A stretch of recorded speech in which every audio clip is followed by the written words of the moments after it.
Our spirit. What is it? Where does it go?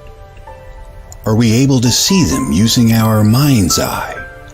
If so, just what can spirit teach us? Welcome to School Thru Spirit. Host Dette Ranae is a certified psychic medium and master teacher of psychic and mediumship development through LWISSD. Dette was born knowing spirit and now is here to help you better understand the spirit world. And now your host, Dette Ranae.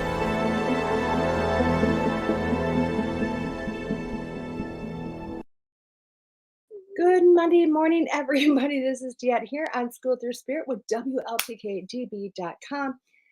This is a station or a radio show in which I talk to different people of different spiritual modalities and how spirits just really affected their life. Now, each week I do start with a small discussion, which, I don't know, Spirit, the good book, whatever gives me. And we go from there and we finish it up with a 5-card drawing at the end of the day.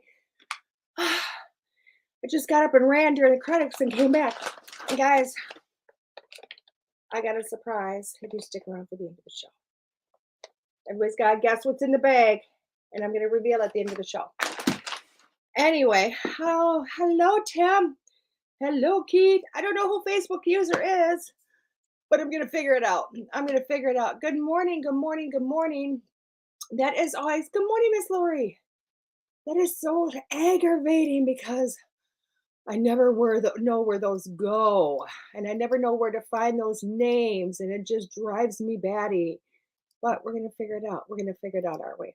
I'm gonna just kind of go. Oh my God, I gotta click out of every one of these messages so I can get to where it might tell me who that is, because you guys know I get all kind of in my head, and I never know what's going on with life. And that drives me batty. And it's not going to show me there either. So what I'm going to do is I'm going to copy and paste the show to my Facebook because, guys, I am going to start doing more of that. For anybody that follows me on Facebook, going to start giving a little bit more posting, telling you where I'm at in life, what I'm doing, just the ins and outs, you know. Somebody told me to do that, and I'm like, okay, we'll do it. So that's what I'm doing. So I'm pasting the show, and anybody else just wants to kind of click and follow and share that baby out. Hey, Kevin, thank you for letting me know. Hey, happy Monday. I don't know who you are either, but hey. Yes, don't ask me why, but so often it only says Facebook user, and I don't like that. So again, you can start following me a little bit more on Dette Ranae. I'm also thinking about doing another public page. Yes. Why? Because my other one that you'll see on Facebook, the Dette Ranae psychic medium, I haven't been able to get into since February. You'll see the last post was in February. I've been kicked out of it. They won't let me get into it. They won't take it off. So I think it's going to force me into making a different page, and that's okay because we got new and approved stuff, guys. Guess what's happening? I am rebranding. And it all came to light this last week. Oh my God. Good morning. Oh, hey, thank you, Lori. It's Courtney. Thank you, dear. So I'm rebranding. Can you believe it? I'm rebranding. And it blew me away. I knew we had a lot of talk about it. I had talked to Todd about it. I had not decided for sure. I knew he was kind of doing it. I hadn't seen it. I have a new website, guys. And I put it in the link. It's www.dette.us. Dette.us. It's the idea that it's me and spirit and your guides and everybody coming together. So it's Dette.us. That is my new website. It's coming with a new email. So with that is going to come new social media pages. So we're doing a whole new rebranding, simplifying it, and just kind of incorporating other people into it. So, and tons of spirit messages, and this is exactly where I needed to be, what's happening. So just a ton of things, so much has happened over this last 7 days. Oh my God, guys, my head is still just swirling. And I'm just going to tell you exciting things are happening. Exciting things are going to be there in the future. Not going to talk about it all until everything's like written in stone and off and going, but there's that. Okay. So let's talk about whatever we're supposed to talk about today. Bring it in Neil's book because I love this book. Let's open a page. Woo! Show the page. I have no clue what it says yet. It says, enjoy everything, need nothing. Why isn't that the damn truth? Essential truth. Is there such a thing as too much of something? The answer is no. Of course not. But there is such a thing as too much of a need for something. In our personal relationships, needing someone is the fastest way to kill the relationship. So feel unneeded instead. For the greatest gift you can give someone is the strength and the power not to need you for nothing. And so God suggests this: enjoy everything and need nothing. Wow. That to me is like, you have to put thought into that, don't you? I mean, as simple as that is, you still have to put some thought into that, don't you? But I like that because I will tell you what, that tends to be, that's really, gosh, the key to manifestation, isn't it? That's the key to bringing more to you. That's the key to making life happen, is needing nothing. Okay. I had a reading yesterday, and I'll tell you what, I wasn't very impressed. I'm not going to say what was what. Probably the least impressive readings I've ever had in my life. Okay. But the one thing I was able to take away from it. And hey, May, oh my gosh, you're looking amazing too, darling. The one thing, probably the only thing I could take away from it, because I had to feed the medium everything before she got anything. I'm like, oh my God. But anyway, the only thing I could really take away that was very much from her or spirit was, don't worry about the money. And I kind of looked at her and I'm like, oh, I gotta worry about the money. It's a lot of money. And she went, no, stop wanting the money. Stop needing the money. Trust the money's going to be there. And honestly, after sitting down over 20 minutes, I walked away. And that is still the only thing I remember from yesterday, other than it was really a junk reading. And I just sat there and I went, you know what? That makes sense. And then it's backed up with this. Because somehow the money is always going to be there. Always. Or the way to make it happen is going to be there.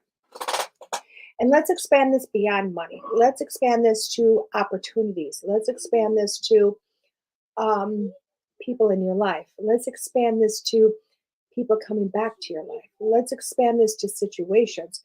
Let's expand this into houses. Everything in your life you could possibly want and or need in your life. Health, wealth, relationships, all of it. When you sit here, I mean, how many of you sat here and said, I just want the money. I need the money. I need the money. I need the money. I need the money. Oh gosh, why doesn't that person just talk to me again? Why don't they come back into my life? Why don't they talk to me? Why can't they just see my way? Why can't they? You see what I'm getting to? When we put our self in that place, it never happens. It's kind of like waiting and watching water to boil, because a watch pot never boils. I know it makes no sense, right? Because eventually that shit's going to get hot and it's going to boil.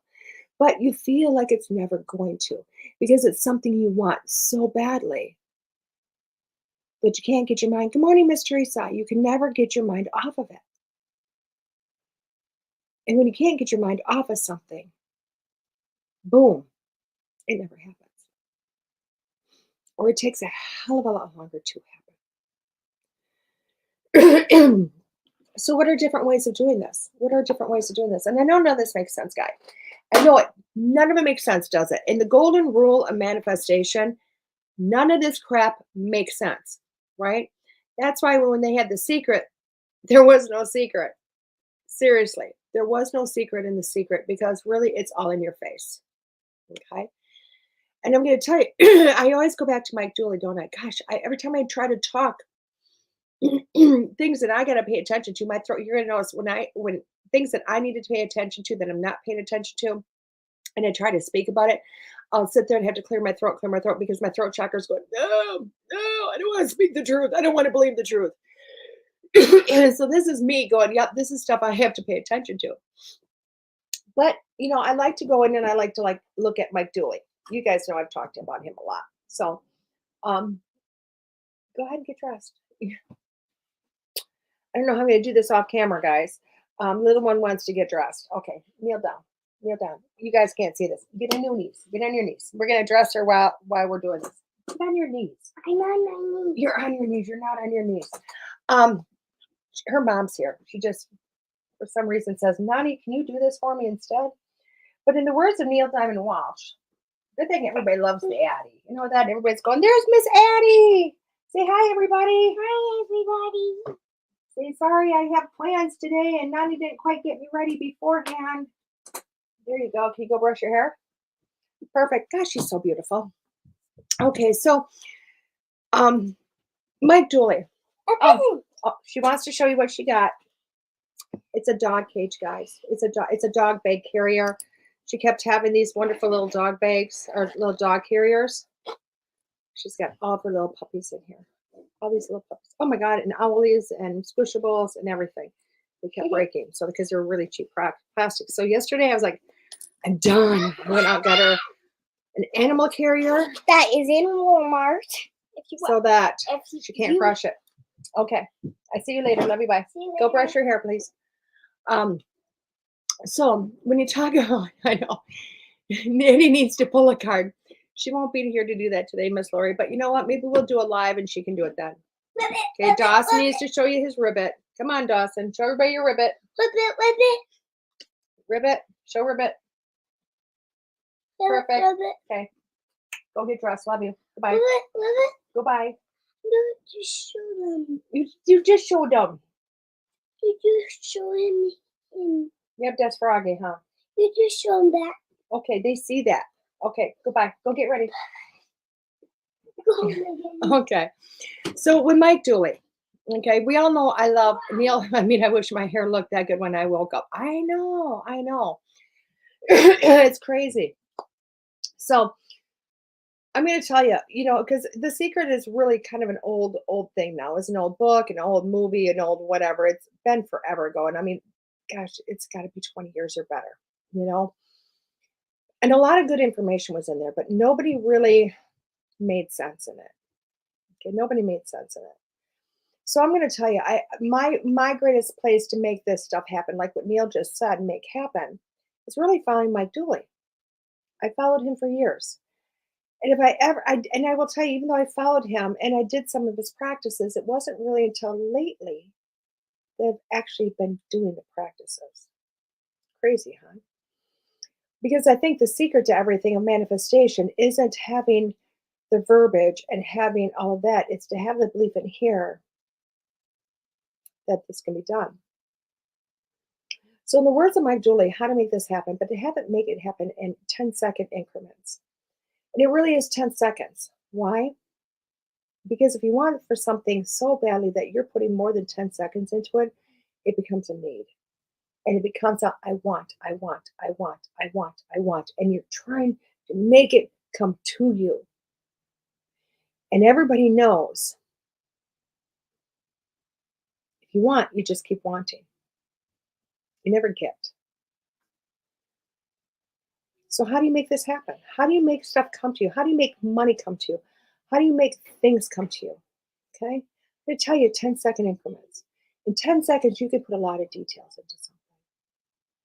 Okay? Last week, actually, it was about a week and a half ago, I said to myself, I want a bigger platform. No. Oh, I need to fix it. I am here with the broken cage that keeps breaking. There you go. Love you. I got the broken cage with me. Okay, love you. Give me a kiss. Yeah, you're a natural. Give me a kiss. Love you. Goodbye. Thank you. Thank you. Those are special kisses because she doesn't do it anymore. So 10-second increments. And what I mean by that is, okay, so like a few weeks ago, I literally went, I want a bigger platform. I didn't in my mind say what that was going to look like. I just went, I want a bigger platform. In my head, and I'm not going to say how it's going to happen because that's not part of making something come to you. You're going to make it simple. For me, I want to reach more people. I want to expose myself. I want to be in places where maybe people wouldn't normally find me so I can help more people. Because there's nothing more glorifying to me than when somebody comes up here and says, you know what, you did a reading for me and that reading changed my life. And I'm looking at them and I don't even remember. And I always feel bad about that, but it's really not my place to remember. It's not my place to have any control over that. It's my place is to be able to deliver a message. Well, for me to be able to help more people, I said I need a bigger platform. That's simple. I don't want it. I don't need it. Just put it out there. In the course of a week and a half from the time of saying that, a lot of different opportunities have come to me, have showed themselves to me. And not one of them, since they have showed up, have I went, oh my God, I want this, I want this, I want this, because I'm not going to do that. Why? Because the minute I start saying that, they're going to scoot away. I'm not going to have control and they're going to walk away. Why? Because when you want something too much, it doesn't come to you. You drive it away. You drive it away. I mean, everybody's been in that relationship when they were a kid and went, oh, I just love you. I want you. I need every moment with you. And I'm going to call you and text you. And oh my, I'm just never going to leave your side. And what does that person do? They pull the heck away from you because, oh my God, you're driving them batty. And it's that way with everything. It's that way with everything. So what you do is 10-second increments. You literally go, I want a bigger platform. Let it go. Let the universe do whatever it's going to do with it. And allow it to come back to you like a boomerang in whatever way it's going to. Don't try to control it. Don't try to make it happen your way. It doesn't happen your way anyway. It might be better. They're going to strip some things away, pull some things here, and something else better is going to come back to you.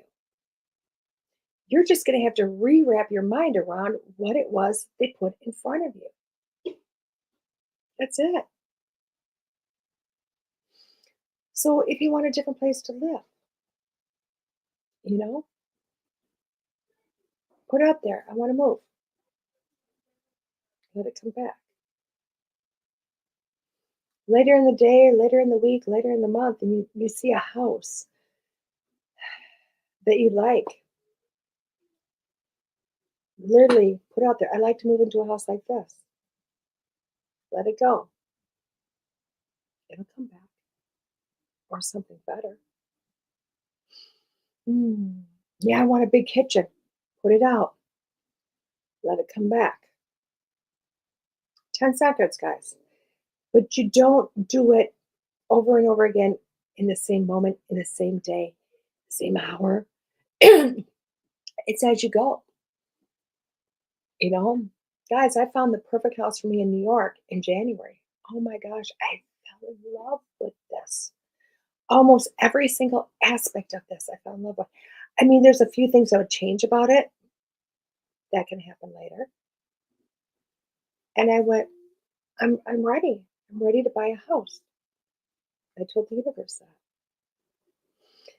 And slowly but surely, different things have popped in. I've shoved out, shoved back. Now, when it's time for me, when that time comes together, that perfect place is going to be there with the money, the opportunity, the timing, and it's all going to happen beautifully. But I'm not going to try to control it. Because I'll tell you what if the perfect house didn't come back? What if every little last thing I wanted didn't come back? It's okay. Do I have good bones in it? That matters. Do I have things like the staircase I really want in it? Okay. Do I have the big dining room I want? Okay. Do I have the upstairs, downstairs? Yep. Do I have some of the main structures there? Yes. Can I change things? Yes. And at that point, will the universe, will God bring to me ways to do it? Yes. Without a shadow of a doubt. Yes. Because that's how that happens. That's how that happens. Okay? When you want something too much, it dissipates, it goes away. I know on this reading show that I do here, me and Mike do here, so often I get that question. I really want a job. I need a job. I don't know what I'm going to do. I want to change jobs. And it never ceases to amaze me how the information comes through or the cards come through to say, guess what?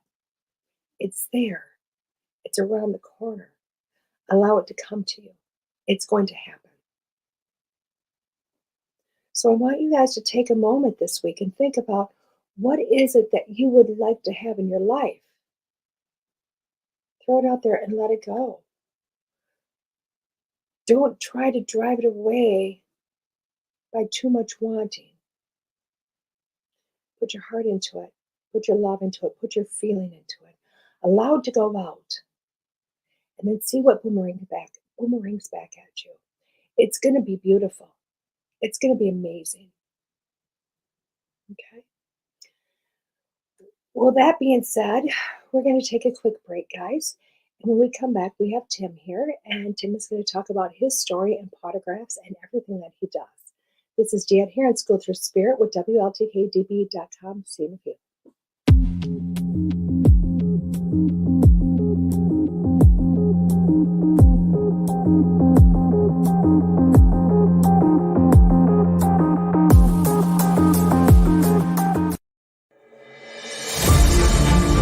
Are you looking for unbiased and uncensored paranormal and spiritual talk?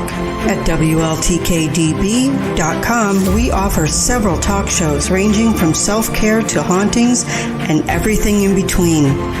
Find the shows and hosts on our website at WLTK-DB.com.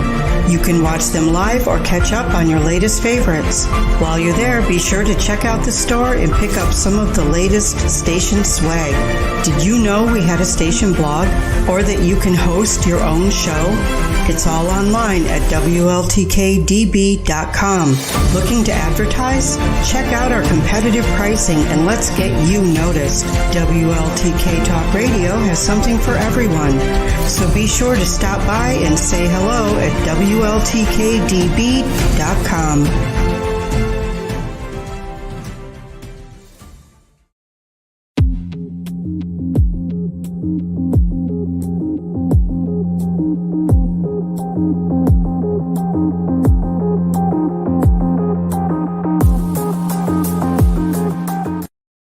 Hey everybody, this is Dette, and I'm with School Thru Spirit with WLTK-DB.com.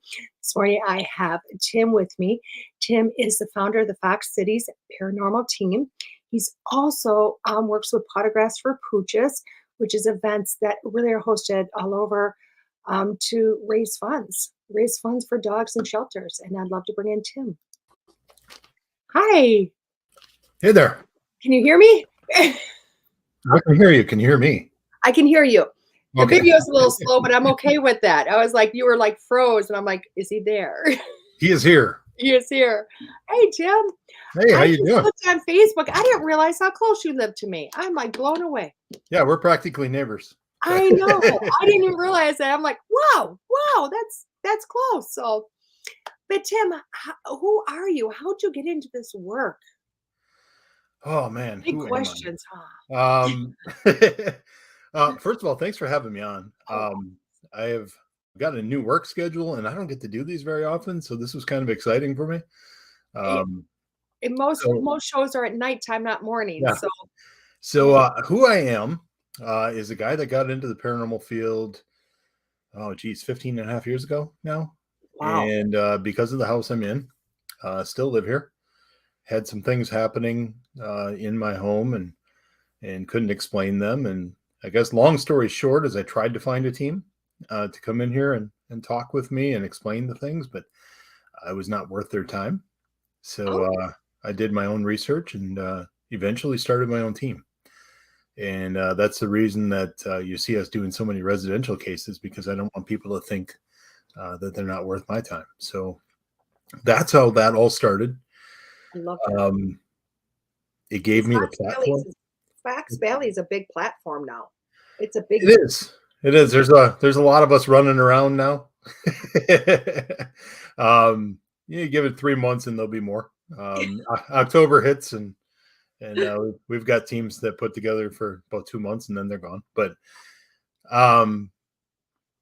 so we started doing residential cases and got the holy grail of cases 2 years in. Okay. Ended up being on Paranormal Witness, and it got me a lot of attention. Mm-hmm. And that attention brought opportunities to speak at events. Mm-hmm. And that attention and those events eventually led to the success that Pawtographs for Pooches is today. But I guess my real story is my depression battle and my suicide attempt in 2007, and that all goes back to Murray and why we do Pawtographs. And like I said, I haven't done this in a while, so I might get more emotional than I normally do. But 2006, I bought this home, mm-hmm. and under some circumstances that left me in a very dark place. Right. I wasn't supposed to be here by myself, but it turned into me being here by myself. And moved into this house, and within a week or two, I had footsteps and voices and loud bangs on the walls, and I was a 31-year-old man at the time, and really had never dealt with anything paranormal. It's just not anything that we ever talked about. So dealing with all that brand new stuff, I still knew that I wanted to get a dog. I've always wanted to have a dog, and I finally had the opportunity to do so. So I looked online and found this dog that was about 45 minutes away from me in a shelter. And his story was that he was beaten badly and rescued from the home. And it resonated with me. The photo they had of him just pulled at my heart. And I contacted them. And at first they didn't want to let me come and see him because it was a man that had, abused him. And he, according to them, didn't like men. But I famously told them I am no normal man. And eventually they let me come and see him. And they put me in a room and had me sit on the floor. They opened up this door, and there's this long line of kennels. And they walked down about 3/4 of the way and let this little yellow lab puppy pit bull mix out, and he went the wrong way. And if you ever got to meet Murray, that was his thing. He never really did anything right the first time. He was a lot like me. But they turned him around, and this little puppy that shouldn't have wanted anything to do with me came running and jumped into my arms. Oh. And it was, it sounds weird to say it about a dog, but it was love at first sight. And he was my friend. They made me wait about 2 weeks. It was it was excruciating, actually. Worrying whether or not they were going to let me adopt him. And when I finally did get the call that I could come and get him, I will not ever forget the ride home. He went from window to window in the car on the 45-minute drive home, and he was so happy. The joy in his face was incredible.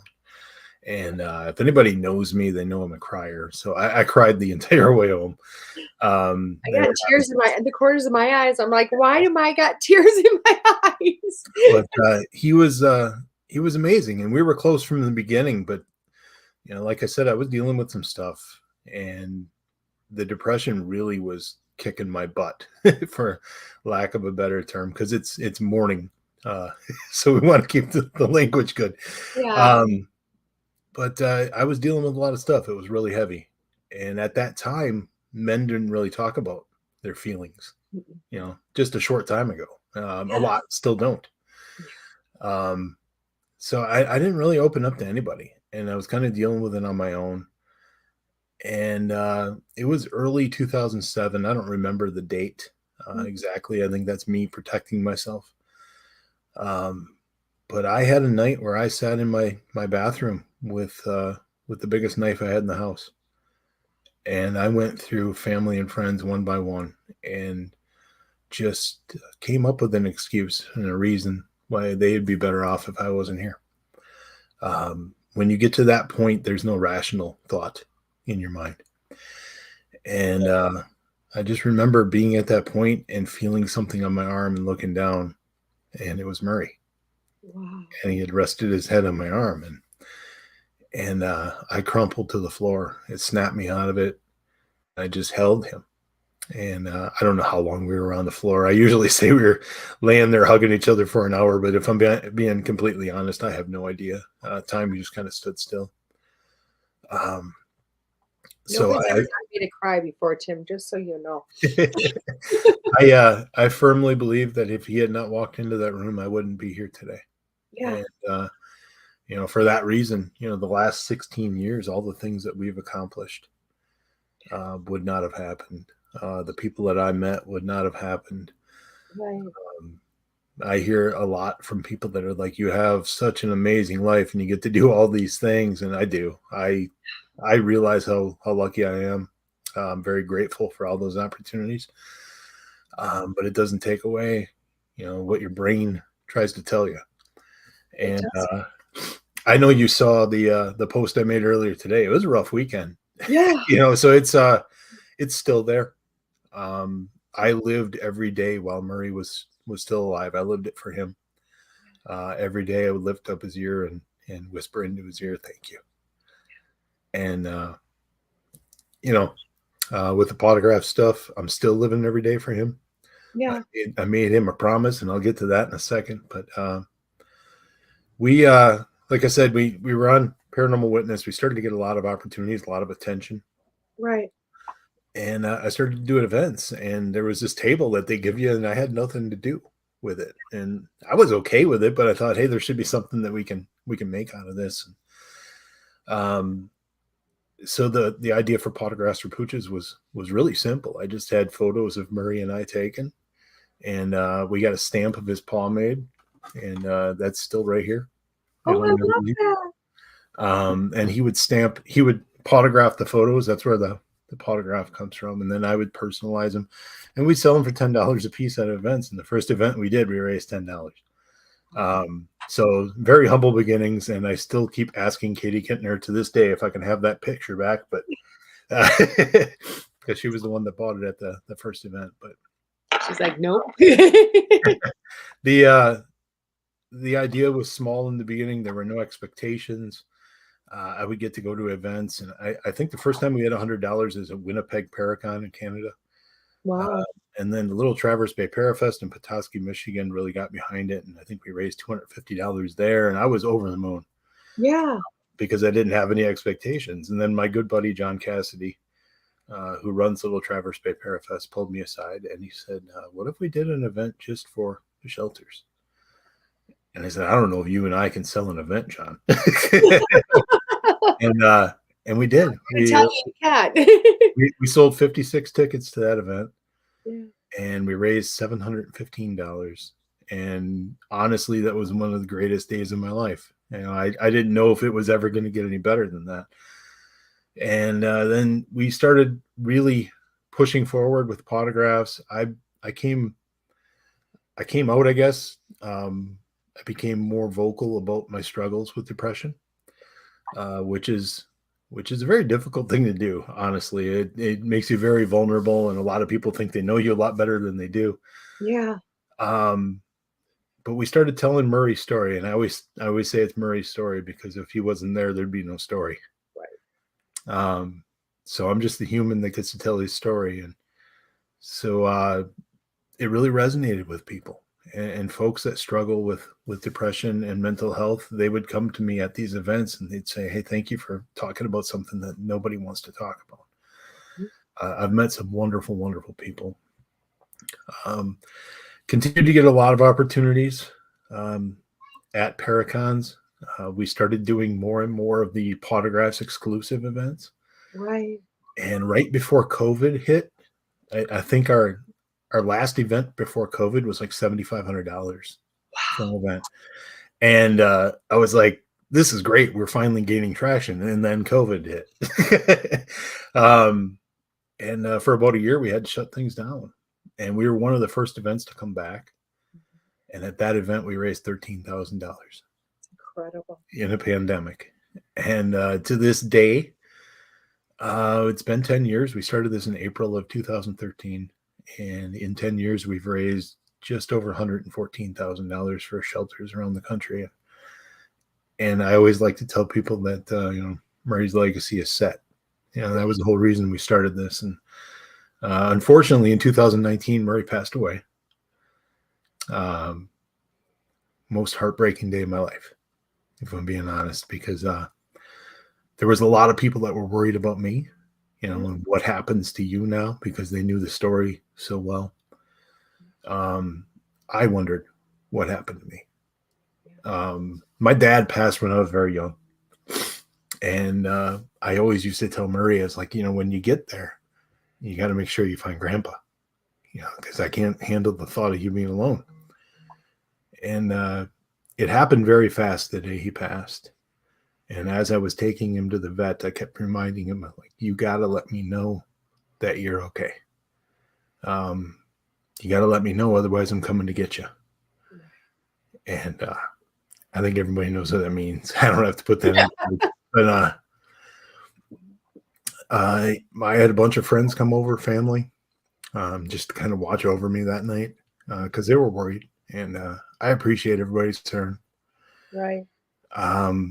We sat and watched the Packers played the Lions on Monday Night Football. And we all watched it, and it was like for 3 hours, everything was okay. And then everybody went home. And it was the most miserable night of my life. Right. But I had that promise to Murray. And the next morning I woke up, and I had 5 messages from 5 very respected mediums that I know. And every message started with the same sentence. Murray says it's important that you know he's okay. That's beautiful. So, yeah, it's been a while since I told this. In the house. But, it just started with Murray needs you to know that he's okay. It's important. And I kept my promise to my boy. Yeah. And my promise to my boy was, you let me know you're okay, and I'm not going to hurt myself. Yeah. And so here I am. Yeah. And I'm pushing forward for him. Everything I do is still for him. He had the largest personality that I'd ever seen in a dog. And just his facial expressions, his constant smile. And there are so many folks that have heard this story and gone out and rescued a dog. There are so many shelters that we have worked with that now know his story and the legacy that he has left behind. And I just, I'm so very, very grateful for everything that we've been able to do. And I always say that, people complain all the time about the paranormal field and how awful it is and all the drama. The paranormal field has given me far more than I could ever give it in return. It's an incredible field, and people don't realize that community. It has given me the platform to do this, to run these events, and to have the success that we had and continue to have. But it's a little bittersweet because it really didn't take off until Murray passed, which is unfortunate. But because he has a bigger hand in it now than he had before. Yeah, he's I'm the puppet. He's up there pulling the strings. But he's he still sends me messages. Randomly I'll still get messages from people within the field, and I know it's from him because I know that there are certain things that are just unquestionably him. Right. And it's amazing, and we've been able to do some amazing things, but people get frustrated with me because I always tell them, I'm like, I don't want any of the credit because like you said, he's up there and he's still pulling the strings. Yeah. And this is all him. In the beginning, nobody was buying a picture of me. They were buying that picture because it had a dog on it. And I just happened to be there. But I just happen to be the guy that gets to tell his story. And I'll keep telling that story until people get people get sick of it. I don't think anybody's going to get sick of it, Tim. I really don't. Even my producer's like, I'm bawling back here. Yeah. You know what I mean? I think my eyes are raw. You know, I've been doing this for over 3 years, and nobody's brought tears to my eyes yet, to where I want to just cry. You know, because that story is very touching, and I think that story, so many people can relate. You know, so many people can relate to it. There was there's one lady that really stands out. I mean, I've had a lot of people that have told me their story at events, but the first one is always the one that you remember the most. And I was doing an event just outside of Detroit, and it was the biggest crowd that I had ever spoken in front of. And at that time, it was about 200 people. So for me, that was a big deal. If I'm being honest, still a big deal. But I remember getting done with my presentation, my lecture, and answering a few questions. And the room was kind of emptying out. And I got back to my room, or I got back to my table, and there was a line outside the door waiting to talk to me. And that terrified me. I'm not like, I could talk about the paranormal, and I could talk about Murray, and I could talk about all those things until I'm blue in the face in front of a crowd. But I really get nervous doing any kind of a public engagement. Right. So it's good that the material is something that I could speak about and freely and not have to really worry about it and think about it. But when I got back to my table, there was a lady there, and she was probably in her 70s, and she had 3 adults with her. And she introduced herself, and she said, "These are my 3 children. And my daughter passed away years ago, and I had her cat. And her cat just passed away, and I feel like I lost the very last connection to her." And so she related in the fact that this cat had saved her because it was still a piece of her daughter, and she didn't know how she was going to keep going. And I just came around the table and just hugged her. I mean, what else can you do? There's nothing that I can say that's going to take away that pain. But, there's just once in a long line of people that have been affected by the story. And he asked me in the beginning of the show, who are you? And I'm still that guy that when I look in the mirror and I'm shaving and I'm brushing my teeth, I still look in the mirror and go, I can't believe all these people like me, because up until 15 minutes before the show, I was sitting on the couch with just shorts on, watching TV with my dogs. Yeah. I'll still maintain that I'm nothing special, but it's just amazing what we're able to do in Murray's name. And now I've got Ray here, I've got Daisy here, I've had we lost Molly a couple of years ago and got her at an event. Wow. Did an event for senior dogs, Okay. a senior hospice center in Michigan.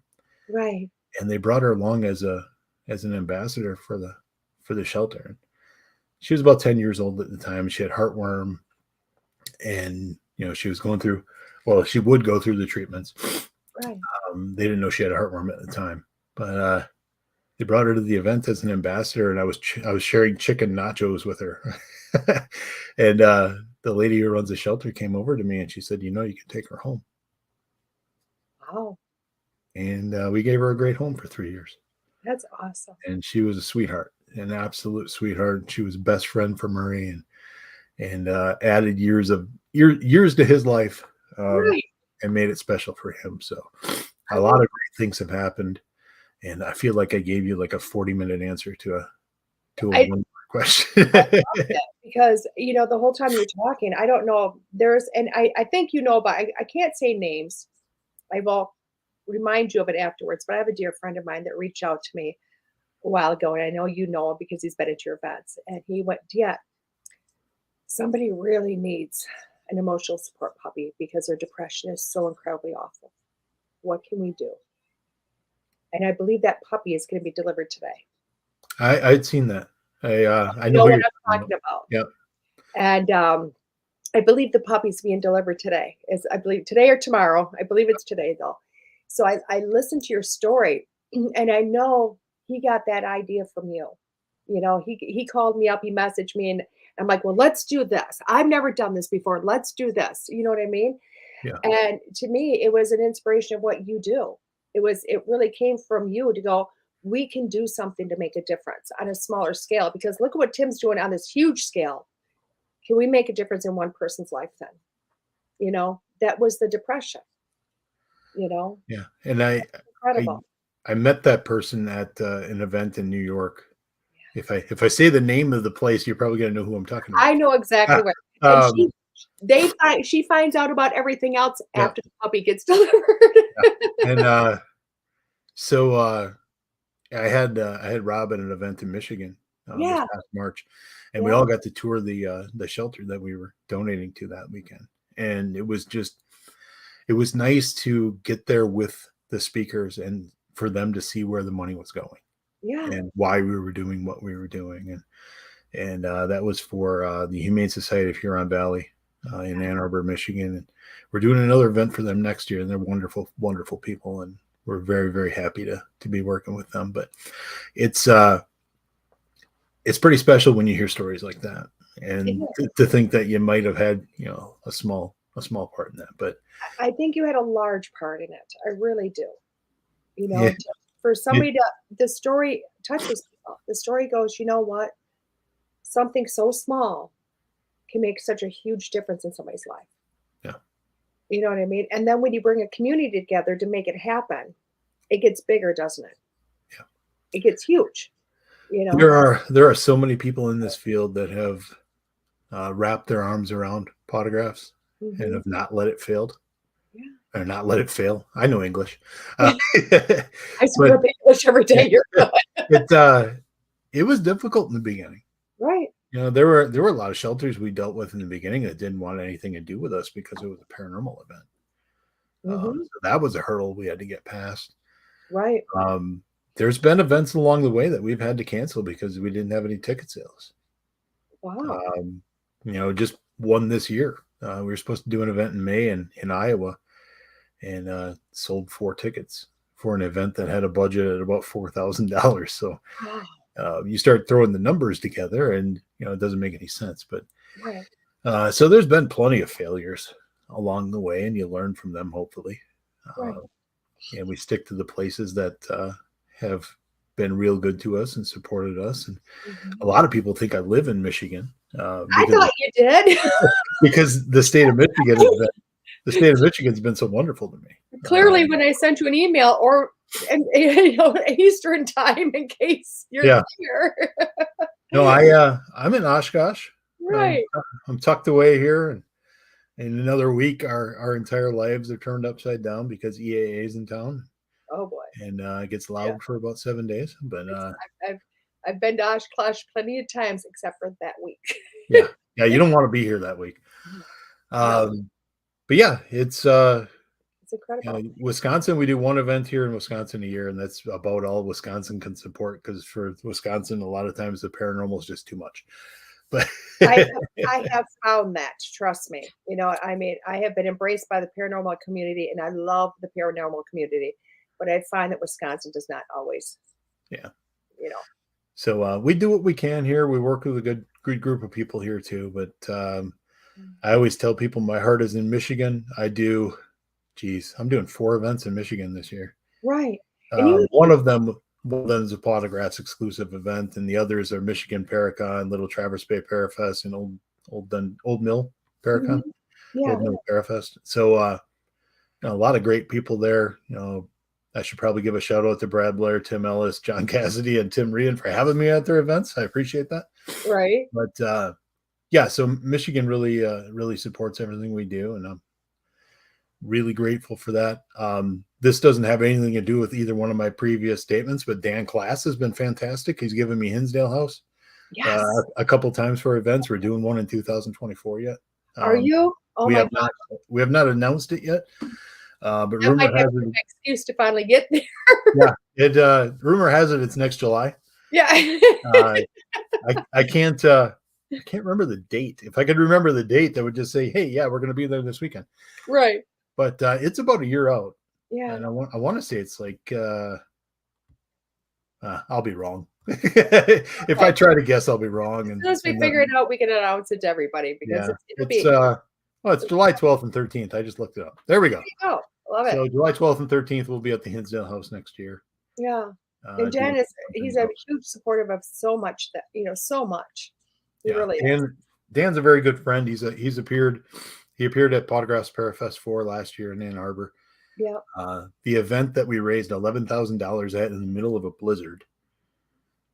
We got 16 inches of snow the night before. Wow. And like the entire city was shut down.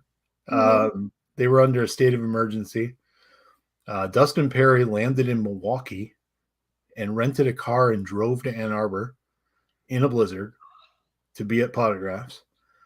One of my best friends in the world. And today is his mom's funeral. Yeah, I know. And I want to I know he's not going to see this because he's got more important things today, but I could not love a friend more than I love him. My heart goes out to him because, I follow him, but obviously he hasn't connected to say, I want to be your friend, because he doesn't know who the hell I am. So I wasn't able to post anything, but my heart just totally went out to him. So I know how hard that can be. In the middle of it, he kept doing events. Yeah. And just he hasn't quit.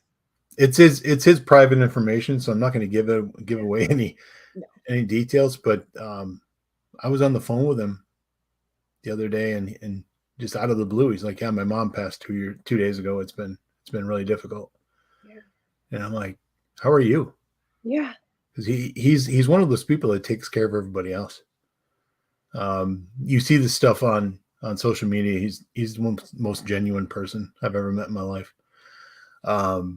So for those that are out there that know Dustin, send him a message, let him know how much you love him and that we all care about him. But today's a rough day for him.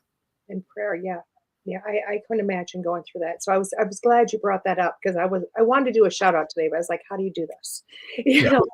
So the easiest way for me is just to tell everybody, what links he went to get to that event. Yeah. And just an incredible person. We had John Zaffis at the event last year. Yeah. I'm a very lucky guy in the fact that I met John pretty early. Did you? In the paranormal stuff. And for some reason he liked me, and he's been a good friend since. And I love that grouchy old man. But his flight was delayed like 3 times because of the blizzard, and then they canceled it, and he flew out that morning and got to the event like an hour late. He made it. And just the fact that he went through that trouble to get there was pretty special. And, raising, $1,000, in the middle of a blizzard, it was a good weekend. It was a really good weekend. And just being able to connect with new folks and share the story and, get them to understand that it's not just a picture of me and a dog. There's a story behind it. And this story is what makes it special. And I love that. And I love the fact that you just, you've tipped the hats to so many people, famous and not famous. Yeah, this does not happen with just me. That's why I have such a hard time taking, credit for anything. First and foremost, it's Murray. Right. And then it's all the amazing folks within the paranormal that have just said, no, we're not going to let this fail. And that's what's beautiful, and that's the part that I love every part of what you've said, and I guess I want to bring this up because, like you said, the paranormal has gotten a bad rap, and lately all you hear is people saying the drama, but they don't see all the beautiful stuff that happens underneath. They don't see the community, and they don't see things that you have developed in that community. Because if it wasn't for like you start Fox Valley years ago, or people starting, different clubs or different teams, this community is family. Yeah, it really is family. Whenever I see those posts about, there's so much drama, the first thing I want to comment, but I don't because it'll just get me in hot water, is like, you need to change your friends. Yeah. Like you're hanging around with the wrong folks. Right. I don't see half of that stuff because first of all, I don't put up with it. Right. If that stuff comes across my page, then it's like, okay, well, we'll just wish them well and go along our way. But when I first started the paranormal team in 2008, Two people that I really need to mention are Tony Macario and Todd Arnold. Okay. And nobody knows. Well, people know who Todd is now because he does a lot of things with me. But for the most part, those two people don't know them. And they were the original founders of Fox Cities Paranormal team with me. Tony was with the team for about 2 years and then quit the team to start a family. And he was in a band. And he and I have stayed so very close. We're like brothers. He's actually going with me to Michigan Paracon this year because I want him to see what his hard work did. Because he never got to experience, all the stuff that, I'm able to do now because he helped me start this. So, Todd has been doing this thing with me for 15 plus years and just an amazing human being, one of my favorite people in the world. So those two guys, even though they're not big names, they're very vital to everything that we've done. They're still, and that's just it. It's all vital. It's all vital, So I want to talk more about also, Fox Valley Paracon or Paracon Paranormal. I got a new Paracon for you, Tim. Yeah, we tried that and I lost my butt. So no. No. Well, you have to buy a school and then you do the Paracon. Yeah. No, it's quick correction. We're a Fox Cities Paranormal team. Fox Cities, sorry. There's a Fox Valley team that.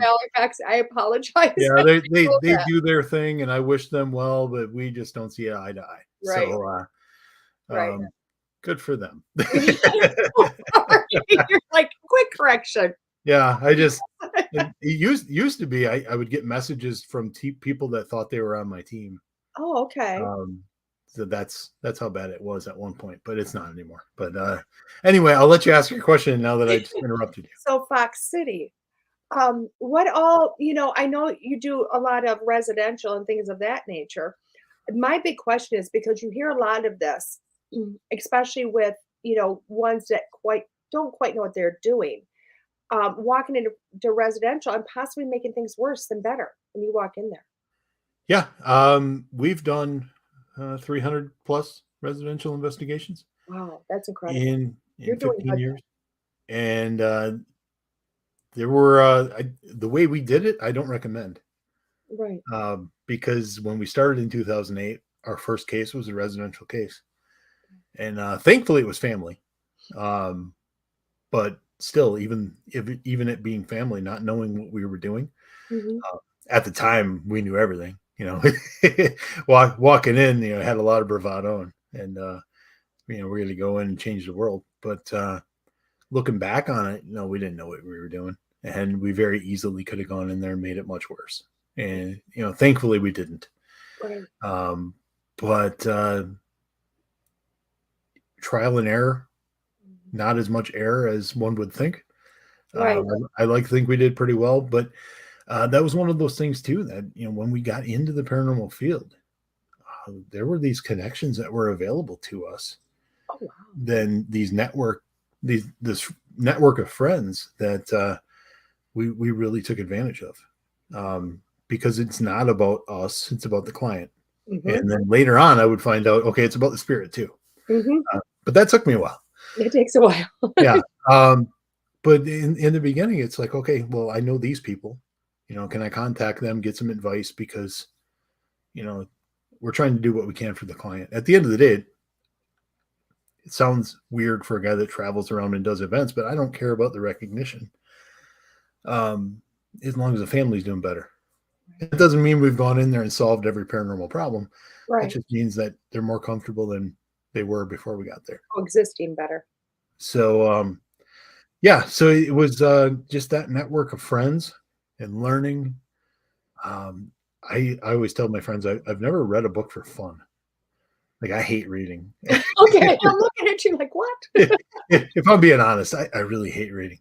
I get it. But like when I got into the paranormal field, I buried myself in books, because I didn't want to be in a situation that I didn't at least have a little bit of knowledge about. Right. Because for me, it's like, okay, well, I'm not helping them then. That's another thing I get asked all the time. Do you get scared, when you go into these buildings? We can't allow ourselves to. because these people have gotten to the point where they're going to let 4 or 5 strangers come into their home. Yeah.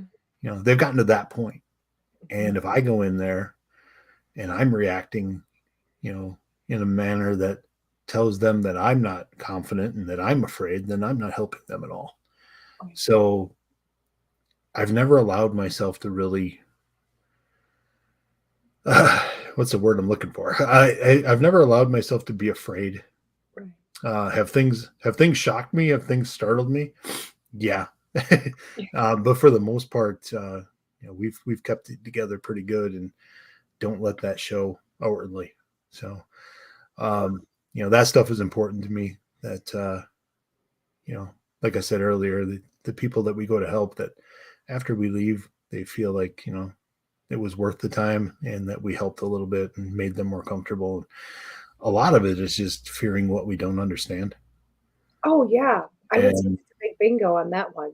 And having somebody come in and listen, and actually listen, not to mock you, but to listen to, you know, explain things to you. And we take that very seriously.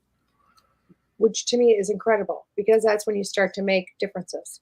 When people don't feel they're abnormal anymore. Yeah. You know.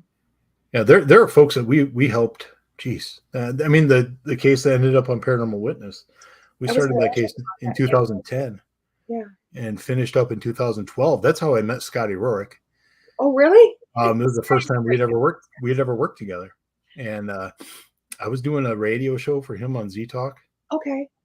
And somebody had told me he was a medium, and I had no clue. Right. And so I called him and I'm like, hey, I've been working on this case for 2 years, and we're kind of at a place where, like, we've got the entire puzzle put together, but we're missing 2. It's like we bought the puzzle from Goodwill. Right. And he said, don't tell me anymore. And I gave him my address. It was the first time we ever met each other. And he came up and had dinner with us before the investigation. And after the investigation, after dinner, we sat in my living room because we had some time. Right. And that's when he started giving me messages from my dad. And realizing that my dad was the spirit that I was dealing with in 2006. And it took until 2012 to get confirmation of that. But yeah, Scotty went in there, put together the entire puzzle for us, found out that we work great as a team. Scotty. And we've probably worked on about a dozen cases together since then. Oh, wow. Scotty's been a really good friend. Yeah. I always joke with Scotty because he's very flamboyant and he's got a big personality. Just call him Liberace. I do. Yeah. And when I'm doing events and he's not there, and I tell the story about the event, the investigation was in Chilton. I'm not sure if you know where Chilton is. Yeah, I do. I've been there for an event. So the investigation that ended up on Paranormal Witness was actually in Chilton. We were working on that one for 2 years. And when I do a lecture and I talk about that case, you know, I always make a joke. I'm like, you know, Scotty's one of the best mediums I've ever met in my life. And if you don't believe him, don't believe me, just ask him. Just ask him. Yes. Yeah. and a lot of people will look at me like, well, that's kind of a dick thing to say. And it's like, no, you don't understand. I say that in front of Scotty. Yeah. Oh, no. And I'll tell you, if Scotty gives you a seal of approval. Yeah. You know, yeah. Yeah. So, yeah, I've been working. I've known Scotty now for, 11 years. We did our first event together. And I mentioned I lost my dad at a very young age. Right. And when I was 8 years old, he got hit by a construction vehicle. Wow.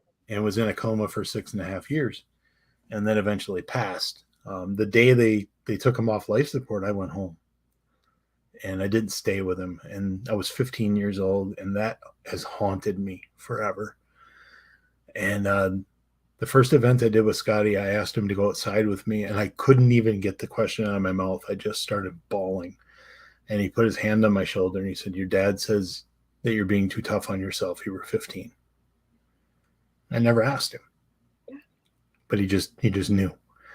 So yeah, I mean, Scotty and I have been friends for a very long time. He's been going through some health issues here in the last week or last month or so. Doing better though. He's finally doing better. Yeah. So, sending my love to him too. There's I dealt with stuff for like the last 3 years health wise, and everybody's like, how do you smile through all of this? I'm like, well, the rest of my friends are also suffering, so Yeah. you know, it's you got to make the best of what you have. And congratulations on your foot getting in that shoe. I'm so Oh, happy for that. you don't want to see this foot. Oh, It honey, I looks was a like, nurse for 21 years. I did wound care for a couple of years. I know you were talking you know about that you know that that Tetris up piece, there. the Tetris piece that goes up and then across and then back up. Yeah, That's my foot. yeah. It's disgusting, and but it fits in a shoe. So Shoe. Shoe. That's all that Yeah. matters. So I just wear shoes around the house so I don't have to look at it. But And thank you for bringing up Scotty, because Scotty and I have been in talks to start working together. So I love Scotty. he's a wonderful, wonderful human being. He really is. I love him to death. I love him. He was in Milwaukee this weekend. He sent me pictures, and I'm like, God, he's such a beautiful person. So I just love Scotty. So love it, and I'm loving your foot feeling better. Yeah, it was nice. I went golfing this weekend. Oh and wow! that was fun. Yeah, that was fun. And then, of course, when I got home and I took the shoe off, I'm thinking to myself, "Oh, please, please, please, please, please, still be intact." Right. And it was. So we're good. But yeah, I was a little bit terrified that my first time out, I was going to look at my foot and it was going to be a mess again. But so far, so good. But funny story with that foot. Okay. So every time I had surgery on it, my bones in my foot would try to regenerate. Oh, And that was the problem. I was going to say that sounds like an issue. Yeah, they weren't like growing. They weren't growing in a helpful manner. Right. Like the last time I had surgery, it was because there was a bone growing out the side of my foot, like literally out the side of my foot. But I have neuropathy, so I couldn't feel it. Right. You know, I could just see it. But so after the last surgery, and they took before the last surgery, they took X-rays, and they're showing me this, and I looked at my doctor and I said, "So you're telling me I'm a lizard?" and he started laughing, and he's like, "I wouldn't go that far." I'm like, "I'm regenerating bones. Like that's not normal, is it?" He's like, "I've only seen it one other time," and I'm like, "Okay, so it's a pretty special case." But we finally got that to stop. At least I hope. And now I think we might be healed for a while. But it's I tell people all the time, and I got to bring it back full circle to Murray. Yeah. There was a time in my life from like 2006 probably to 2017 where every day I fought to not be here. Yeah. I actively didn't want to be here. Right. And the last 3 years, I have fought my butt off to stay. Yeah. Isn't that incredible? Because we had a couple of scares with bone infections and some blood clots, and so there were some tense moments that I didn't really share on social media because people don't need to know everything. But yeah, so there were some moments, but there's also been moments where I've kind of looked at the ceiling and gone, "Okay, Murray, anytime you want me, you can come grab me. I'm okay." Right. He's like, "Dad." No, but it's tough sometimes. It's you want to be there for everybody else, but you have to take care of yourself too. And sometimes I'm not so good at that, but I like to think I'm getting better. But I always tell people, like, if the day comes and I'm not here, I don't want people to cry. I don't want them to be sad, because honestly, I want them to just think that, oh my God, this is the greatest reunion ever. Yeah. Because somewhere I'm hugging the shit out of my boy. and we're having the time of our life, looking down on everybody. We need to get your rules for whenever that day comes. Yeah. Not for 40 years. Only because I know that's what we did with my sister. She had rules before she passed away. She was like, things will not happen. So I made big boards. And on the top it was, "We will not cry. I'm to slap you if you cry." Only good thoughts, only good laughs. Yeah, I don't think I want to live till I'm 88 though. So can we maybe shoot for 30 more years? Well, depends. If you still have an event to go, yeah, you're gonna have to add on that extra time. Yeah, I I always joke with people because, like, and this is probably heavier than you were expecting, but Oh, no, like when I look into my future, yeah. like when I look into my future, I'm alone. Like there's no, I was married for, oh man, how long was it? Too long.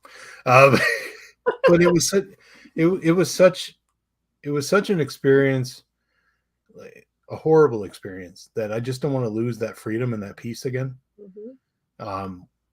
Which I always get asked, about, girlfriend situation and stuff, and just give up. I'm good. No, It's just, I feel you. it's me, my 2 dogs, and my cat that I never talk about. Yeah. And but I just never envision a time when it's not just me. And there's other times I sit at home and I reflect, because my mom is a saint. She's a wonderful lady, and she takes care of my dogs when I travel.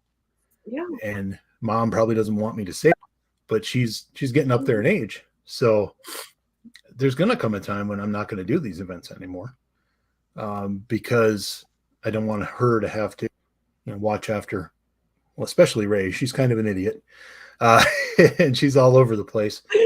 But I just don't want my elderly mother to have to watch dogs so that I can travel. And it seems kind of selfish to me. So there's going to come a time when that stuff's at least going to be put on hold for a while.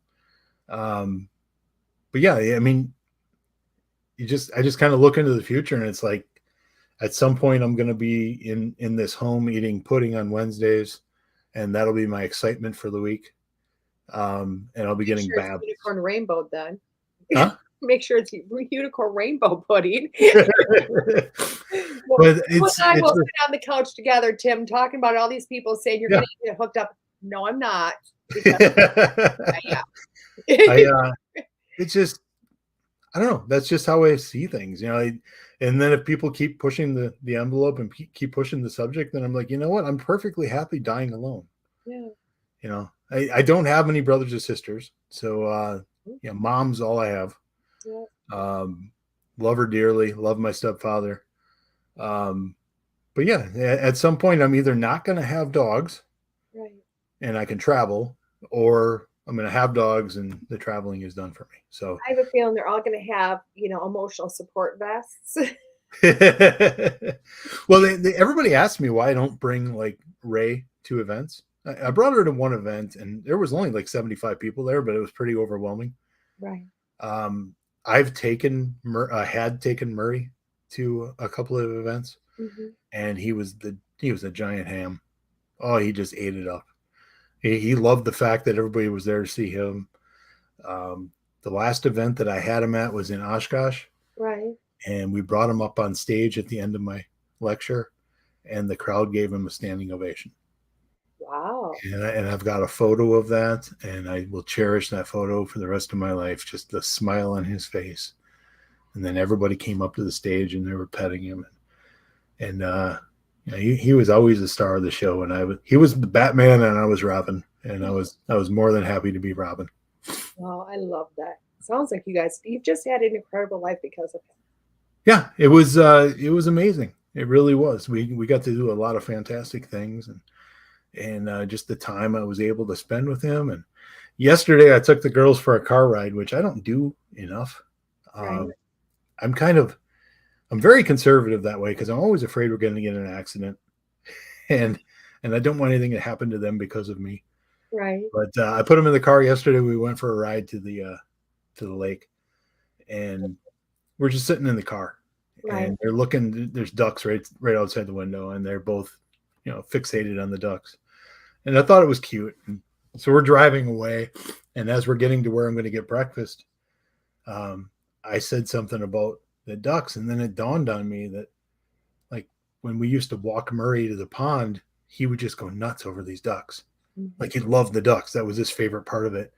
Yeah. And like, I know things just happen sometimes just because. Right. But I couldn't help but think, thanks, buddy. Yeah. Thanks for the remembrance. And I love that. But yeah, that was pretty cool. So I love that. trying Yep. to have that same relationship with Ray and Daisy, but honestly, nothing's ever going to touch that connection I had with Murray. No, I had a pit bull that I had that same connection with. Pit bull and a Shih Tzu. Don't ask me how that worked, but it come together as long as the Shih Tzu got to be boss. And she was a queen.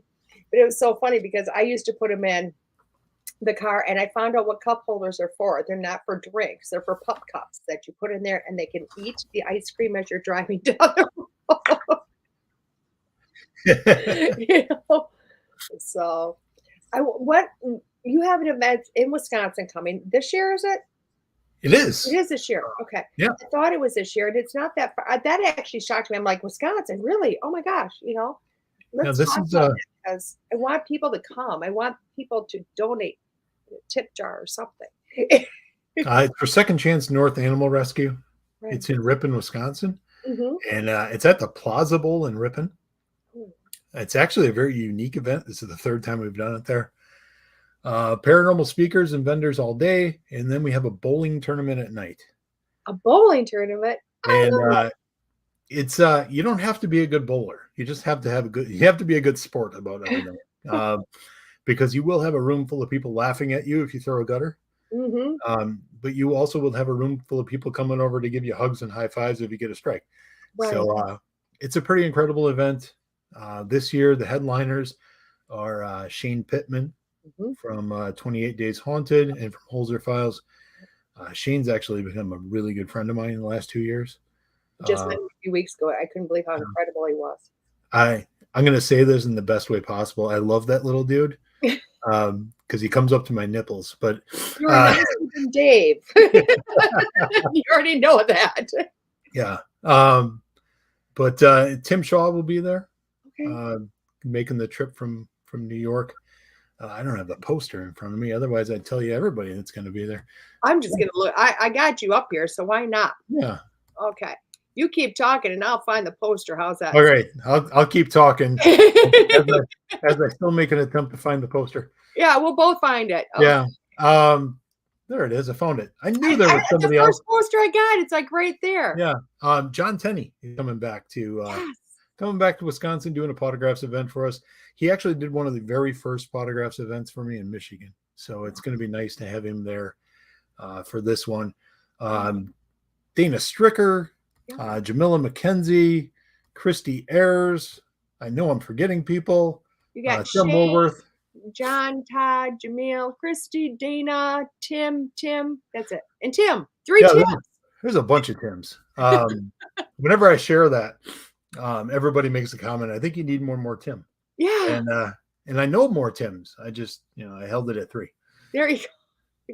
But it's going to be a fantastic event. It's going to be fun. Tim Shaw's already posted that he can't wait for the bowling. So we're going to have a good time that night. We're going to raise a lot of money. I can't remember how much we raised last year, but last year was the event that we went over $100,000. Wow, that had been huge. At the event in Wisconsin. And quite honestly, it was weird because I was kind of numb. I expected once we got there that it would be this big moment where it would just be this big release and I'd have this giant cry and I still haven't had that. Like I expect it, but it hasn't happened. So because you have to hit 250,000 before you. Oh God. There's do it. There's a lot of stress that comes with these events. Mostly because the good folks that are listening today are not going to buy their tickets until September 15th. And that does not help Tim's stress level. So if you could just go buy the tickets now and we knew you were coming, that'd be fantastic. But that's the worst part about doing an event. Like you announce an event and you'll sell a bunch of tickets that first week. Right. And then nothing until like 2 weeks before the event. And then you get a few stragglers. And then like 3 days before, it's like, boom. Right. So just trying to handle all the finances and get all the arrangements set and, it's a lot and going stuff on. like that. So there's a lot of stuff behind the scenes that people don't see. And, that big shout out I gave to Todd Arnold, he earned it because he listens to a lot of my venting. And he's the one that gets me to calm down and just take everything in stride. But yeah, the Ripon event's going to be fun. We're starting to announce speakers for next year's Pawtographs Parafest 5. Mm-hmm. We've got them all scheduled. Okay. But I'm like going to look for it. I'm like, I can't find it. Why can't I find there, it? there's an event page for it. I just don't have the poster yet. And Yep. And that's okay. yeah. Well, Dustin's going to be there. You've announced that. Dustin, Heather Taddy's making her first appearance at a Pawtographs event. So that'll be exciting. We've got one more big name that I'm announcing here soon. And I can't believe we got this guy. So Really? I'm excited. I'm excited, but I can't say who it is yet because I got to get papers signed. Well, I get that. I have a name in my head. I just don't know if it's the person. I'll find out later. No, it'll be a great time, and they always end up being a blast. It's just getting there that is the problem. You'll have it and making more money. And I really do foresee you making. You'd have been over $250,000 by now. You know, if it wasn't for the pandemic. Oh, that's a lot of money. That's it's hard for me to. We've been on a pretty good clip here the last couple of years, about 25,000 a year. So we'll maybe we'll get there, maybe we won't. Right. Dates for the event in Ripon, Lee, are September 16th. That's the event in Ripon. Next March in Ann Arbor, Michigan is March 8th and 9th. We're going 2 days for that one. I love it. I think it's amazing because again, you're doing so much more. There's so much more for you to do. And it's incredible. You know, it's just incredible. Thank you. You know, your legacy is intense. Yeah. Yes. You're like, it's just me. It's not my legacy though. That's I think it's become a joint one. No, the shirts all say Murray's legacy, so we got to go by what the shirt says. We got to go by what the shirt says. Well, Yeah. I have a feeling Murray's up there going, but you're still doing it, Dad. You're still doing it, Dad. You know. No, we've got another shirt that's debuting at Michigan Paracon that is going to say, "I stand with Murray and all the other shelter animals around the world." So that'll be the new shirt that we have at Michigan Paracon. But yeah, it's about him. It's always about him, and it was always about creating a legacy for him. So the only reason people know who my name or what my name is because he was there.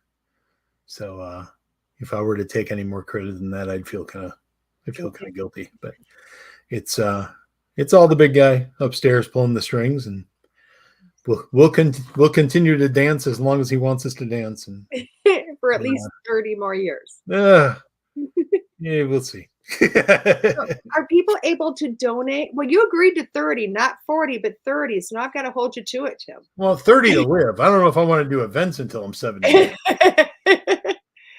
So, can people like donate outside of the events too? Do you have something that people can donate to? They can go right to pawtographsforpooches.com. Okay. And donate right there. There's a donate button on top of the homepage. Okay. And if you donate to that event, or if you donate to Pawtographs for Pooches, we always put it towards the next event that we're doing. So the next event we're doing is Michigan Paracon for Chippewa. In August, right? Chippewa County Animal Rescue Shelter. Yeah. That's when you do enough of these, you can't remember all the names of the shelters. But yeah, we've been doing events for them the last or raising money for them the last 2 years we've been at Michigan Paracon. So it's been pretty incredible. And the people at Michigan Paracon, Tim and Brad, have been fantastic with us and supporting us. So look forward to getting up there and raising some cash for the dogs. And for anybody who doesn't know, Michigan Paracon is in August. It's coming up really quick, like a month away. So yeah, I don't like the hot weather, so I'm really hoping it gets here quick. Because that means football season's around the corner and all that good stuff. But and I'll finally get to meet you face to face because I'm going this year. So are you? I am. Awesome. Yeah. I look forward to meeting you finally. You too. I mean, it's even though we didn't know each other existed until a few weeks ago. So. Well, I knew you existed. Believe it or not, I was following you. I'm that. It's weird. I'm a stalker without Googling people. Does that make sense? Yeah, So, don't Google me. That just turns into a mess. well, I'll tell you a quick story because I knew Dan, an acquaintance, worked with him, kind of knew him, very much out of my element. And I don't Google people. Brian Candle laughs at me like, gets so mad because I don't Google people. I can't say he gets so mad. He was just like, he didn't understand why. And then so I bring Dan on the show. This is, I don't know, a year and a half, 2 years ago. So I'm talking to Dan all the questions, and he's going, and I'm the producer of Dette Ranae. I went, "What are you? And what are you?" He was looking at me like, "Jed, did you not?" No, I don't Google. And I had no clue about any of this about you, Dan. Sorry. So I have these beautiful people I've brought on that are truly my friends, and they're like, "Here, I'll feed you a little information before you come." And I'm like, "Thank you." It's just I like to get to know people for who they are versus what their Facebook profile or what Google has to say. Yeah, and there's something to be said for that because there's a lot of folks that have heard the story, that I know know. what I do, Yeah. and that they think that that's all I am, Hmm. and there's so much more, you know. And honestly, the so much more is probably not stuff I share on Facebook because it's just a normal guy. Like I said, I was sitting in my shorts watching TV before I came on here. I don't think Yeah. I'm special. So it's we got to get past all of the stuff that people put on Facebook because a lot of times they don't put the stuff that they're ashamed of on there. Exactly. And you only get the best version of them. So, and me Exactly. included, Oh yeah. I'm the same way, I'm the same way. So I appreciate you coming on and sharing so much because I know you probably shared more than you thought you would. And I appreciate that because people get to know you, Yeah, especially the part where I was like, this is why I don't date anymore. Like, why Yeah. did I even go into that? Watch all my shows and everybody gets off going, "Why did I tell you this stuff?" I'll be scratching my head all day on that one. What did I do that for? Trust me, I have yet to have a guest that hasn't come on and afterwards went, "Why did I say all of that?" Like, and I honestly do believe that this show is brought in to help a lot of people, because people hear your story or they hear this, they hear that, and even that part, they're like, "I'm normal." It is normal. It's okay not to. I don't have to do this. Thank you, Tim, for telling me I don't have to be hooked up, or I can do this with an idea, or, and that's what changes people's lives. Or there's a really sweet lady at home right now with 25 cats going, I could change him. That's it. And Yeah, we'll put the 25 cats and all the dogs. We'll see. yeah, I'm like, You'll just have your own little shelter then, yeah. and That you doesn't never sound know. like a good life to me, but anyway. Yeah, but you just never know. And I think that's why I honestly think because every show I have, people come on and share more than they thought they were going to or they planned on it. And those are the things that people always come back to me going, "Thank you for that," because that's what they needed to hear. And to me, that's incredible. Yeah, I just I enjoyed being able to do this again. You don't realize how much you miss it until it's kind of taken away from you. And being able to do this because it was in the morning was very nice. So I appreciate that. Thank you very much. I would have you back over and over again, Tim, just to celebrate the accomplishments and get more word about what you do out there. And it's always nice to be on a new show and kind of tell Murray's story to a new audience. So for the folks that heard it for the first time today, if you want to reach out, I got some room on the friends list if you want to be there. Look me up on Facebook and send me a message and all that good stuff. But help us grow. Yeah, definitely. I hope they do. I hope everybody comes together to do this because what you and Murray do is amazing. So thank you. And Fox City. Yes. It's very important. Fox City Paranormal. Well, there's this Nick Simmons guy out there that I keep saying it's Simons, and I keep calling Simons. I was like, wait a minute. You're like, I keep telling them because I could never get it straight. I'm like, I'm just elevating you to a new platform, Nick. That's what I'm doing. So thank you so much, Tim, for coming on. I appreciate you. And for everybody else, please reach out to Tim, donate, say hi to him. Let's see what, a community can do to help. Thank you. Hopefully I'll see you next month, Tim. Yep. Looking forward to it. You have a great day. You too.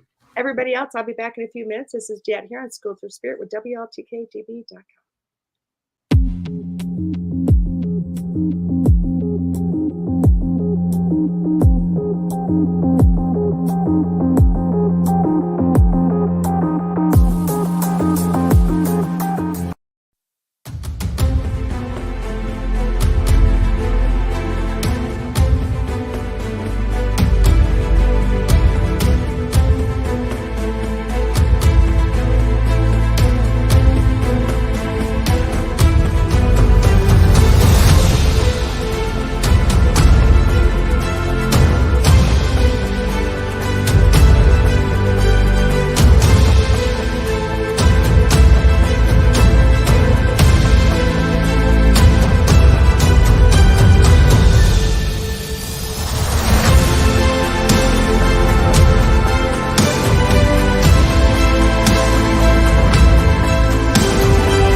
Hey everybody, welcome back. This is Dette here on School Thru Spirit with WLTK-DB.com.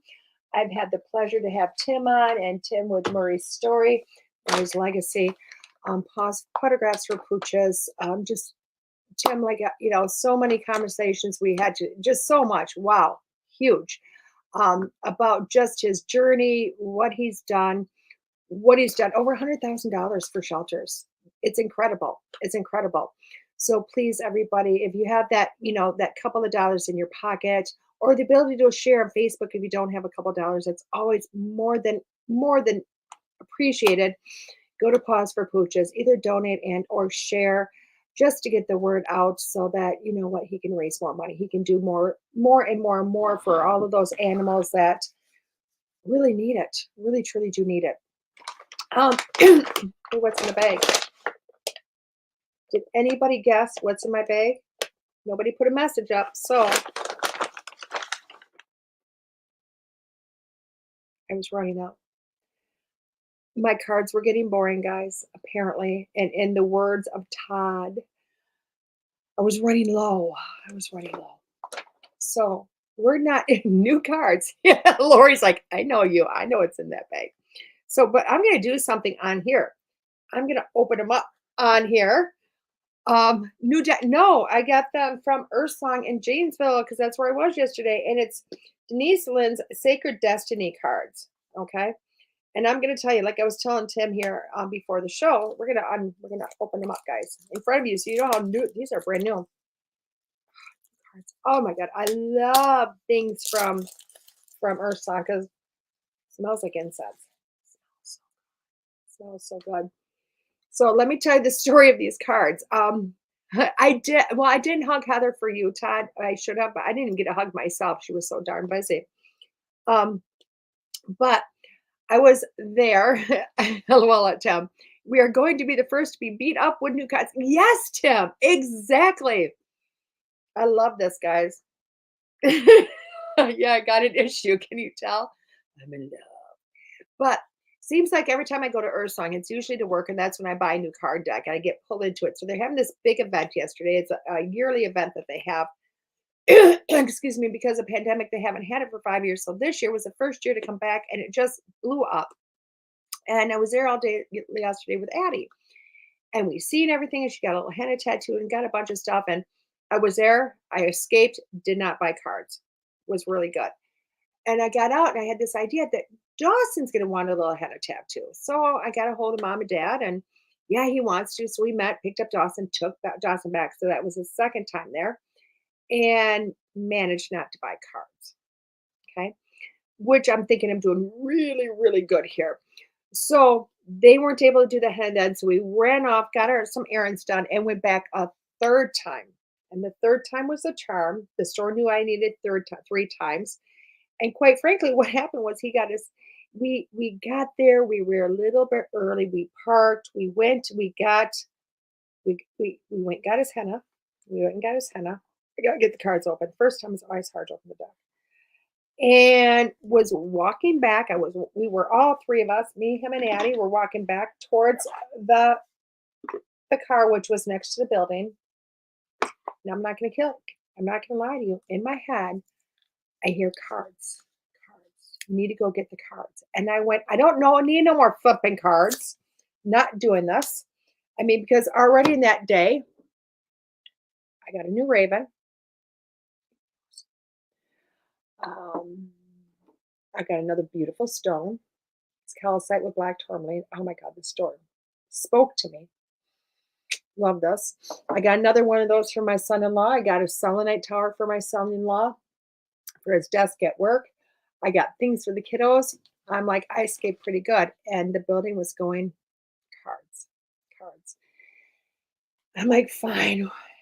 And the weird thing is I'd already been in there. I'd already seen all the cards. Addie's pointing literally, Nani, you got this one and this one and this one and this one. I'm like, yep, see, I don't need any more cards. So I'd been there and not one single deck had shouted at me. So I was like, I'm free.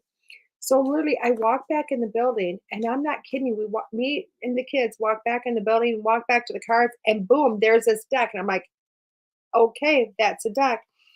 And when I picked up the cards, they should have felt very heavy to me. And they didn't. They felt light as a feather. And I'm like, okay. So I'm like, there you go. So we bought the Sacred Destiny Oracle. And the funny thing is I've been going lately for last week and a half. What the hell am I supposed to do in my life? What's going on? What's my destiny? Tell me. And barely these are the cards to tell us, guys. So we're going to play 5-card stud with the new cards. Yeah. And in the words of Tim, you're going to get beat up with new cards, not old cards. And look at these. Beautiful. Her imagery sometimes is just so awesome. So let's do 5-card stud. We're just kind of shuffling a few minutes here, thinking what cards we need. We got one falling out. So we're going to start with that. But pick your cards 1 through 5. Pick 1 card, 2 cards, all 5 cards, whatever you please. This is for you. And then, of course, we will use... We'll do this. The Beyond Lemuria cards for that 6th card to bring it all together. How's that sound? So there we go. I'm going to do the cut. So the first card that fell out is flexibility. And hey, good morning, Miss Penny. And so, as you guys notice, I haven't even looked at the book. I will never look at that book. It just stays in the box because I don't believe in looking in the book. So flexibility, when I'm looking at this card, and if you pick number 1, I do feel like it's being flexible, exactly what the card says. But when it says about this, it is kind of like what's going on in your life right now. What are you trying to control in your life right now? Not everything is going to be as you want it, and not everything is going to be as you want it controlled. So what you kind of do instead is go, okay, I want this or something better. Allow this to happen in a way that's going to be conducive to the best of the situation or the best for me. And it means being flexible to allow things to just kind of bend and weave and change so that what is going to happen is going to be for the best. Because trust me, sometimes when we get this idea in our head that this is how it has to be, no matter what, boom, it's not going to happen. Or you're going to get frustrated. No, be flexible. And that's the card number 1. Card number 2 is diligence. Oh, isn't that awesome? That is really cool. And I do. Well, hell, that's really cool because I just looked at that shadow. If you look at the shadow, the bird, and then the shadow, it almost looks like the shadow's flying backwards, doesn't it? Isn't that incredible? I wonder if they did that intentionally. I mean, it's not because I can clearly see the head, but it just kind of is an optical illusion. But with diligence, it is trying. It is not giving up. It is going, I'm going to make this happen. I'm going to make this happen. So if you pick card number 2, what you really do is, it's like, I want to do something. Should I do this? Is it too hard? Does God not want me to do it? Does Spirit not want me to do it? My parents don't want me to do it, but it's telling you to keep doing it. Be diligent. Keep working at it. Keep striving at it. Keep pushing forward. Okay? Card number 3 is delight. It's delight. I like this card. I like delight. Why? Because delight is one of those words that it's like the word joy. Okay? It's like the word joy. Happiness enthusiasm, all this stuff, all these other words really are about things around you. Okay. And I'm going to do it in this aspect because things are about things around you. Okay. Delight is something that comes from within. Okay. And that's what delight comes. It's like joy. Joy comes from within. Delight comes from within. So look from within. What makes you happy? What makes you feel good? What gives you delight? What gives you that go, oh my gosh, this feeling. And that's where you're sitting at. If you pick card number 3 and you're going, what should I do? Look inside. Look inside. What is it in here that's going to make you happy? What is in here that makes you delightful? And that's what that card says to me. Card number 4 is courage. Card number 4 is courage, okay? And I will tell you what, courage is another one of those cards that it comes up and people look at it. And I will tell you what, for myself, courage sometimes is fighting with that storm that's ahead of you. Sometimes that's what it is, isn't it? It's looking ahead to the storm, looking ahead to the obstacles, looking ahead or seeing all of that that's around you that says, I can't do this.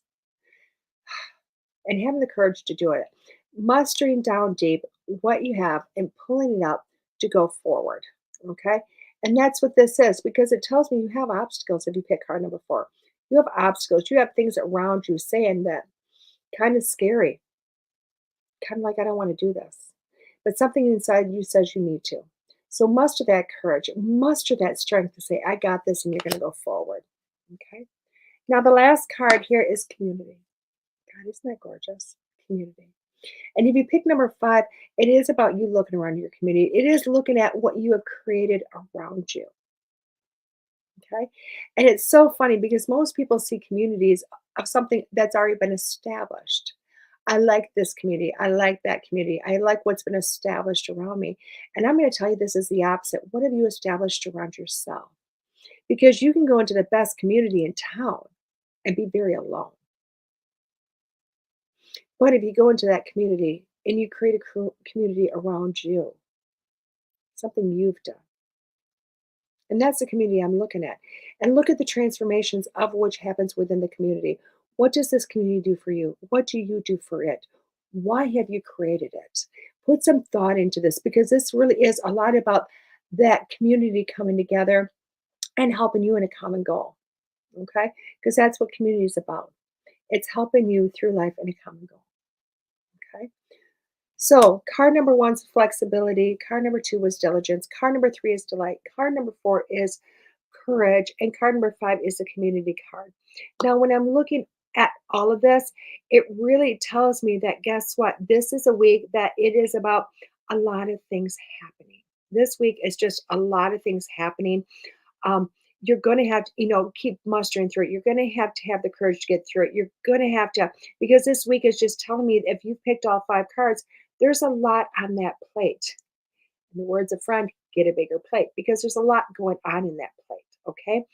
Don't worry, as long as you keep working at it, as long as you keep pushing forward, as long as you're going, okay, I'm not quite sure how this is going to work, but I'm going to back off a little bit to let pieces fall where they're going to fall and make this happen. Trust that you have the community, trust that you have the friends, trust that you have the support system around you to help you push through this. Okay. Everything's happening for a reason. And I think that's what these cards are saying this week. Everything is happening for a reason. How you're going to get there, who knows? Who cares? As long as you get there. Okay. Now let's go to, I don't know, where the heck am I going to put this? I have to start stacking someplace else. Oh my God. Let's go to, I agree with Todd, guys. I agree with Todd there. So let's pull one more card here, the Beyond Lemuria cards. To see what that last card is, to pull that whole reading together, see what happens there. Okay. Ooh, pretty. Pretty. I like this card here. Mermaid and DNA. What's that got to say? It says evolution. Consider what evolution means to you. Is your evolution about growth, expansion, adaptation, success, or becoming a better version of yourself? Look for better ways to flourish in the face of challenge. Break a problem down to its elements. Be creative and consider how you can make it more fun and inspiring. Alternatively, ask how you can learn, grow, and become stronger through what is happening for you. You may be pushed to greater and deeper learnings, and it might be an uncomfortable process. But the strength, growth, and wisdom that come from journeying from or through your eye of the storm and embodying the knowledge is something no teacher can show you. Damn. Mm, Pretty awesome. I know it was speaking to me. How about you guys? How about you guys? So that is that. The Mermaid Spirit. I love that. I love that. Um, that is your weekly, your 5-card stud for the week. And to me, it's screaming into me. And I'm like, okay, I got what I needed. And I hope you all got what you needed also. Okay. So let's go here. We're going to do the current shows, guys. The current shows. If you are a person that watches all of our shows, goes to, watches us all on Facebook and live in the live stream, I want to talk about this. If you're in the podcast form, you can find these obviously in different formats. So Monday mornings is School Thru Spirit with Dette at 9 a.m.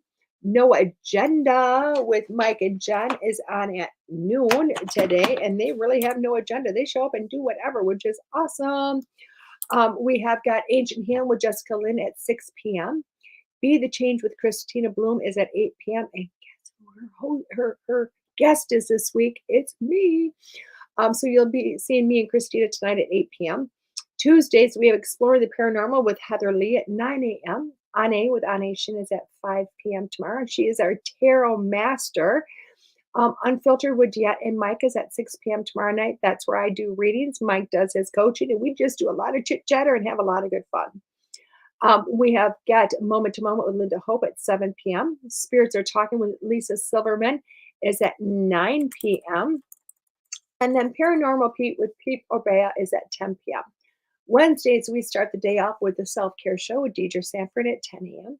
The Numerology Hour with Kelly Brickle is at 1 p.m. and that is starting in August. Guys, that's not quite yet. It's in August, but the Numerology Hour with Kelly Brickle, it will be at 1 p.m. in the future. We've got the Psychic Hour with Kelly Brickle. That is a current show at 3 p.m. The Soul Guides with Roddy Blunt. I know I've been talking about this over and over again, guys, but it does start next month and it'll be on at 6 p.m. And as soon as I know a closer date, I will announce that. Haunted Voices or Haunted Experiences in 60 minutes with Nick Sarlo and Diana Henrys at 8 p.m. and Seen Beyond with Kelly Eckhart and Cheryl Murphy's at 9 p.m. Now, Thursdays is Chat with Charlie with Stephanie Lynn at 9 a.m. The Universe with Stephanie Robb at 6 p.m. Realm of Darkness with Ashley Moreno at 7 p.m. Haunted Voices with Todd Bates and Nicole Strickland is at 8 p.m. And that, noting, guys, that's a new day and time, so please go and watch it because it's awesome. Passport to Paranormal, Dr. Heather Lee and Joe Frankie's at 9 p.m. On Fridays, it's Soul and Synergy Radio with Terry Flick and Danny Loosemore at 10 a.m. The Psychic Hour Readings show is at 3 p.m. and that's Kelly Brickle. Twilight Tonight with Dee Dee Moonflower is at 6 p.m. Voices of Oneness with Amari Benet is at 8 p.m. And Twisted Ascensions is coming back, guys. It's coming back with Kaden and Lisa Mask in August. In August, it's coming back, which is super awesome, super cool that they are coming back, which we love. I just put the new sheet in there. I love it. I love it. I love it. So that's so much is going on. So much is going on. I love watching this show live, but recently I've been watching, and that's okay. That's okay. Now, everybody that watches this show, if you're not able to get it, if you missed it, if you want to see more of it, if you want to share it with your friends, you can always go to Podbean. You can go to iHeartRadio, Spotify, Apple Podcasts, Amazon Music, Audible. I mean, guys, this show is everywhere, anywhere. Still getting bigger and bigger in other places, which is amazing. Guam is now listening. New Zealand is listening. Greece. These are shout outs to all these wonderful countries. Ireland, England. Oh, so many. I can't even think of them all off the top of my head, but thank you. Because, in the podcast form, guys, you guys are keeping the show alive. And a big reason why I keep doing this, because I have a lot of people that come up to me or tell me or message me saying, hey, guess what? I follow you and this is making a big deal. In my life, it's changing my life. Their eyes finding something and it's awesome. So please do me a favor, guys, and reach out, hit a follow button, follow me on Facebook, follow me on YouTube, and let me know what you think. Let me know what you want. Now, next week, I got a surprise. And she is, and it's so funny because she's been on a lot of shows in WLTK for a while, but remember, I was first, and I've actually had her booked for probably 3 or 4 months now. But Miss Maria Celeste is going to be on next Monday and bring those questions because she's doing trance for us, guys. Maria Celeste is going to come in. She is going to do trance, which I love it. So next week probably will not be a weekly reading. It'll probably, well, it depends. I'm not going to say we're not going to have the 5 card stud, guys, but what I'm going to tell you is I'm going to go with Maria. However long she goes or does not go is what I'm going to go with. And, but again, trance demonstration next week with Miss Maria Celeste. I know you guys love her as much as I do. And she's my soul sister. If there's a lady I loved, it is Miss Maria. And she's always got my heart. She has since day one, and she's never losing it. So everybody else, I will see you tomorrow night and or next week. This is Dette here on School Thru Spirit with WLTK-DB.com. See you soon, guys. The truth is here and now on WLTK-DB Talk Radio at WLTK-DB.com.